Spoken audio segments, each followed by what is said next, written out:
কাঁঠালের বিচি দিয়ে চিকেন কারি খেতে কিন্তু দারুণ মজা।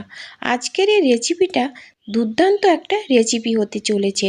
নমস্কার বন্ধুরা, সবাই কেমন আছো? আশা করি সবাই ভালো আছো। আমার পল্লী জননী কুক সেন্টারে নতুন একটা পর্ব দেখার জন্য সবাইকে জানাই স্বাগতম।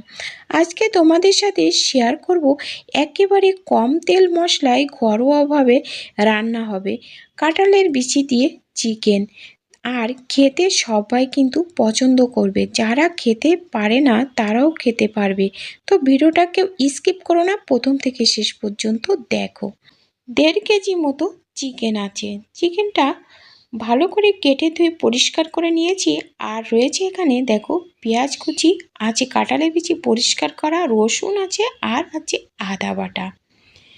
তো একেবারে সিম্পলভাবে রান্না হবে, তোমরা সবাই দেখতে থাকো।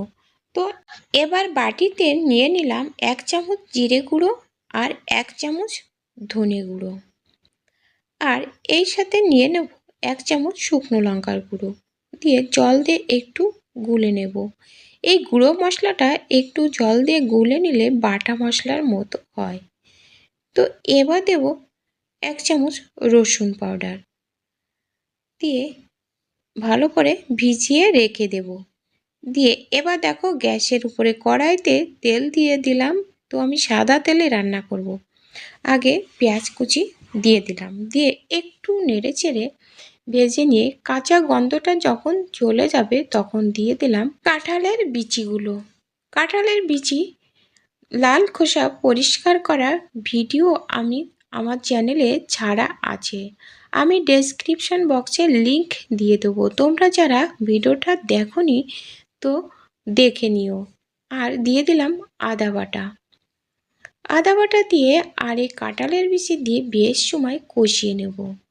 তো আর এই দিয়ে দিলাম ভিজিয়ে রাখা মশলাগুলো, দিয়ে যখন মশলা থেকে তেল ছেড়ে দেবে তখনই দিয়ে দিতে হবে কেটে রাখা চিকেনগুলো। তো এবার দেখো একটু নেড়ে ছেড়ে কষিয়ে নিচ্ছি। তো দেখো মশলা থেকে তেল ছেড়ে দিচ্ছে, তখনই কিন্তু কেটে রাখা চিকেনগুলো দিয়ে দিলাম। দিয়ে চিকেনগুলো দিয়ে একটু নেড়ে ছেড়ে কষিয়ে নিতে হবে। আর এ সময় গ্যাসের আঁচটা কিন্তু একেবারে মিডিয়ামেও না হাইতেও না, মাঝামাঝিতে রেখে দিয়ে কিন্তু কষাতে হবে। এবার দিয়ে দিলাম স্বাদ মতো লবণ। লবণ কিন্তু কষানোর সময় না দিলে মাংসের ভিতরে লবণ ঢোকে না, তাই যে কোনো মাংসই হোক না কেন। তো এবার কিন্তু দিয়ে দিলাম দেখো কেটে রাখা চুই ঝালটা আমাদের সবার পছন্দ, তো এজন্য চুইটা দিয়ে দিলাম। তাছাড়া চুই খাওয়া কিন্তু অনেক উপকার। আর দিয়ে দিলাম দেখো একটু লেবু রসটা দিলে এই মুরগির মাংসটা একটু শক্ত হবে, যেহেতু এটা কিন্তু সোনালী মুরগির মাংসগুলো একটু শক্ত হবে আর কোনো গন্ধ থাকবে না। এবার দিয়ে দিলাম দেখো টক দই। এই টক দইটাও কিন্তু আমার তৈরি করা, এর ভিডিও আমার চ্যানেলে ছাড়া আছে। তো সে রেসিপিটা দেখতে চাইলেও তোমরা দেখে নিও যারা দেখোনি, আর এর লিংক আমি ডিসক্রিপশন বক্সে দিয়ে দেব। তো দেখো একটু নেড়েচেড়ে কষানোর পরে কিন্তু দিয়ে দিলাম হলুদের গুঁড়ো। হলুদের গুঁড়োটা পরে দিলে কিন্তু কালারটা কিন্তু সুন্দর আসে। আমি কিন্তু কোনো কাশ্মীরি লঙ্কার গুঁড়ো ব্যবহার করব না, তা সত্ত্বেও কিন্তু কালারটা কিন্তু খুব সুন্দর আসবে। তো এটা কিন্তু একটা টিপস। তো বন্ধুরা দেখো এবার নেড়ে চেড়ে ভালো করে কষিয়ে নেব। তোমরা একবার হলো এইভাবে এই যে চিকেন কারিটা রান্না করে খেয়ে দেখো, খেতে কিন্তু দুর্দান্ত হবে। আর বিশেষ করে এটা জামাই ষষ্ঠী স্পেশাল। গতদিন কিন্তু ছিল খাসির মাংসের বিরিয়ানিটা যদি তোমরা না দেখে থাকো তাহলে দেখে এসো। তো আমি ডিসক্রিপশান বক্সে লিংক দিয়ে দেব খাসির বিরিয়ানিরও। তো বন্ধুরা তো দেখো এবার ভালো করে কষিয়ে নিয়ে তো এবার দিয়ে দিলাম জল।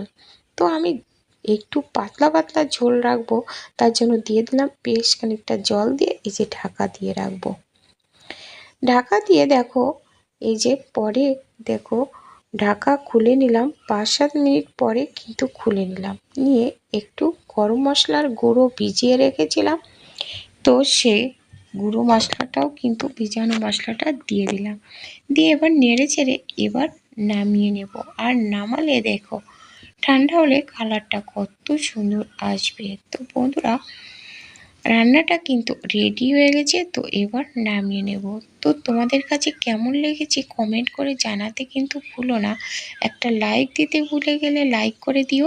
আর নতুন বন্ধুরা আমার চ্যানেলটা সাবস্ক্রাইব করে পাশে থাকা বেল আইকনটিতে ক্লিক করে রেখো, তাহলে পরবর্তী ভিডিও আপলোড হলে নোটিফিকেশন পেয়ে যাবে। আর পেয়ে যাবে সুন্দর সুন্দর ভিডিও, অজানা অনেক টিপস। তো এই যে দেখো ফাইনালি ঠান্ডা হলে দেখো কত সুন্দর লোভনীয় হয়েছে। তো বন্ধুরা আজ এ পর্যন্ত, দেখা হবে পরবর্তী ভিডিওতে। ততক্ষণে ভালো থেকো, সুস্থ থেকো।